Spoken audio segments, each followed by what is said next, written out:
So every now and then, we get people who email in to the Wolfpack asking some questions. Love it. Love answering emails. So I got an email from Jeff in Orange County, California. And Jeff claims that the Bundt pan is the most useless thing in the kitchen. He said, "Can you do anything besides bake in it?" Well, in this episode of Cooking with the Wolfpack, we're going to show you how to do a Bundt pan chicken. So stay tuned.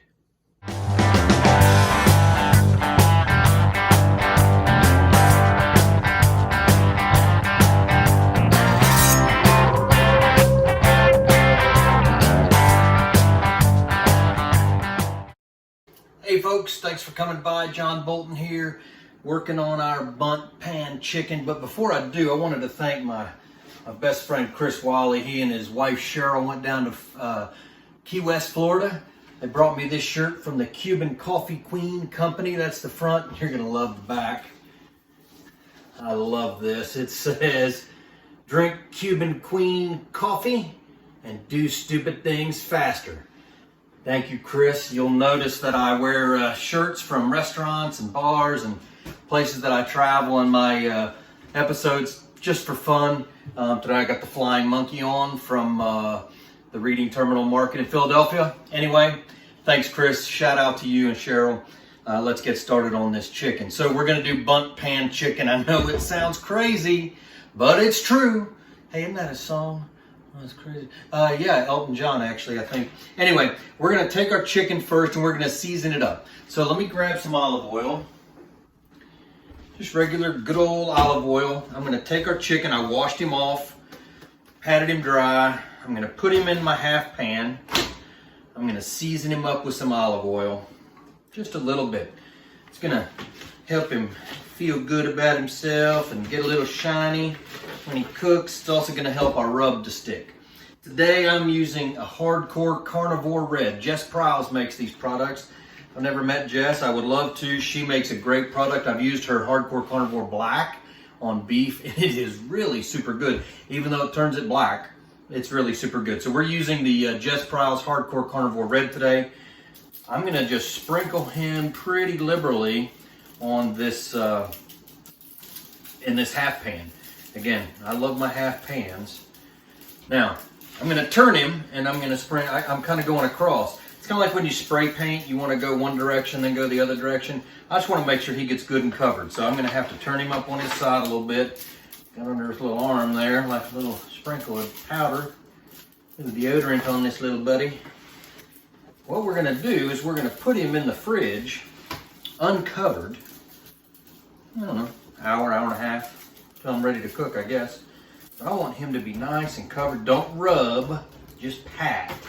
All right, then I'm gonna flip his little butt over, drizzle a little bit more on his backside, rub that in, and sprinkle. And I'm gonna rotate and sprinkle. And I wanna make sure he's good and coated, because this is also going to flavor our vegetables. You're going to see how amazing that's going to be when we put her in the oven. All right, oh, this little wing needs a little bit here. All right, I think he's good and covered. What I want to do, I'm going to flip him back over because sometimes it gets all smeary on this side now, right? I want it to be pretty when I put it in. So I'm going to sprinkle some more. Put him in the refrigerator, hour and a half, uncovered.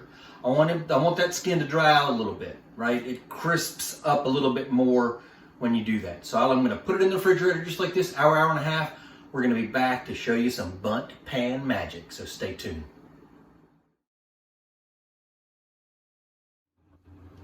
All right, folks, so we're ready to start putting together our Bundt pan chicken. So I've got the chicken. It's been sitting in the refrigerator for about 2 hours. While I'm prepping the veggies, I want you to pull it out of the fridge and kind of set it out so it won't be so cold when we put it in the oven. So I took one onion, cut it into pretty big pieces.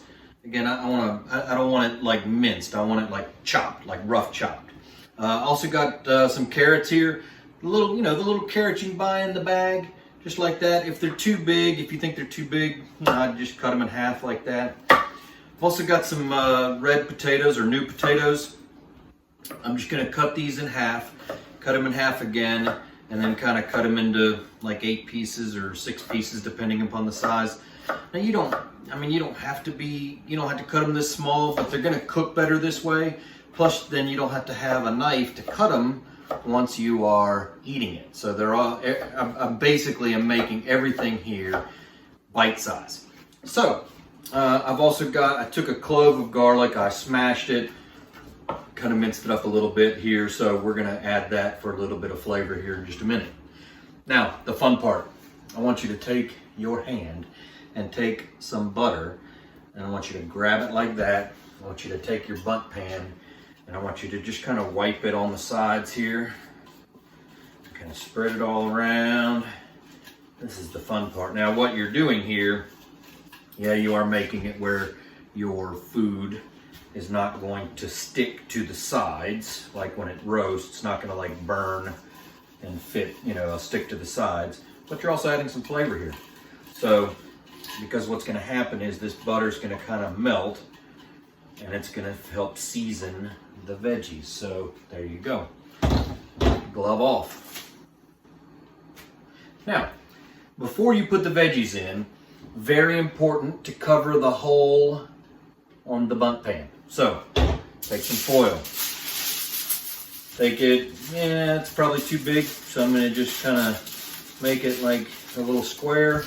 I'm gonna put it over top, kind of crunch it down so it sticks, just like that. Otherwise, when you put the chicken on here, yep, we're putting the chicken on here, it's going to get down in the hole and make your oven an absolute mess. So, now, time for the veggies. So I'm going to throw some potatoes in there. And then some carrots, some onions. I got to tell you, there's just something about that flavor of carrots and potatoes and onions to me. I love frying them up, eating fried potatoes, carrots, and onions. Oh, so good. Take my garlic here, I'm gonna put that in there. I'm gonna take it and I'm just gonna kind of just evenly distribute it around a little bit. Make sure it's not all in one clump. A few little extra onions there. Veggies ready to go. A little pepper. Put as much as you want. A little bit of salt. Less salt than pepper because you got salt on the chicken. So just a smattering of salt. Now you're saying to yourself, is the chicken ready? Is the chicken ready? Chicken not ready. We're focused on the veggies. Chicken not ready, focused on the veggies. So we're gonna take these veggies just like this. We're gonna pop them in a 425-degree oven for about 15 minutes. Let them start roasting up a little bit. As soon as that 15 minutes is over, it's chicken time. So we'll be right back.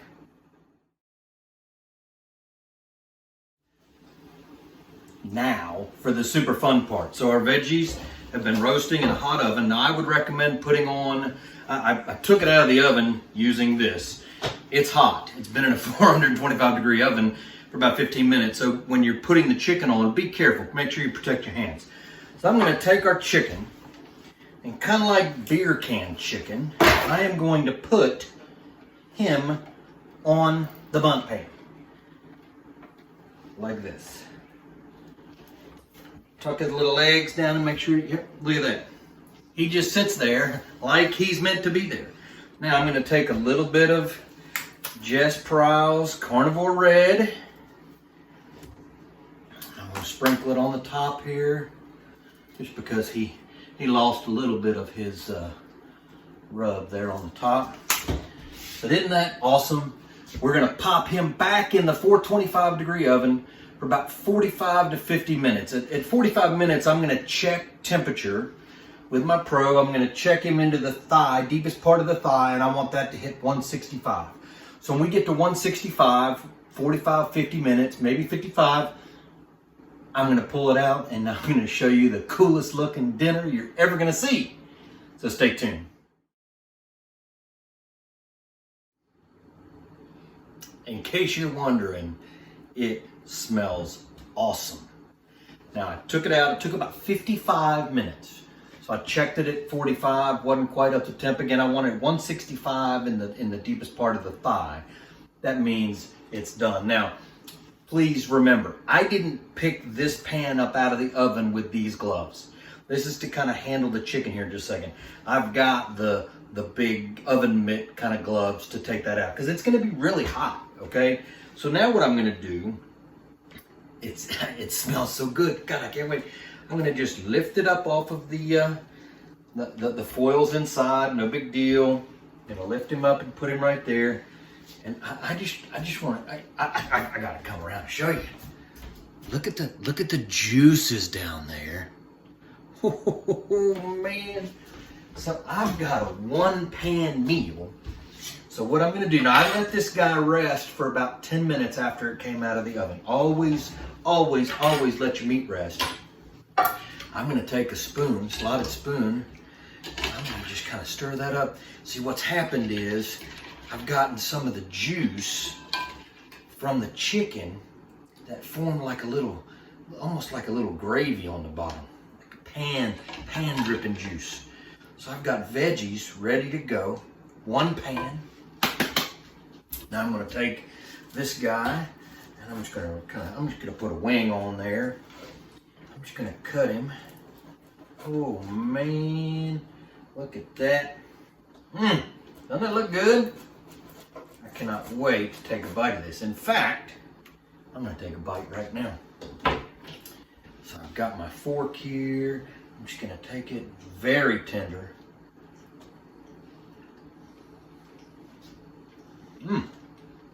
Tastes like chicken. Sorry. Anyway, it tastes like well seasoned, well cooked chicken. I'm gonna take a bite of this carrot right here. Perfectly done. It's got great flavor because of the Just Prowls carnivore red that I put on there. It's not spicy, not hot, but flavor. Boom! Flavor bomb. This is fantastic. I'm gonna cut some more because I got 2 little pieces on there and I'm hungry. This thing has been smelling up my house now for over an hour and I'm ready to eat. So, you know, it's kind of a fad that everybody's doing these one pan meals. Forget about the pan, sheet pan. Use a Bundt pan and cook this chicken to perfection, just like we did here on the Wolfpack today. All right, until next time, everybody. See you then. Ow!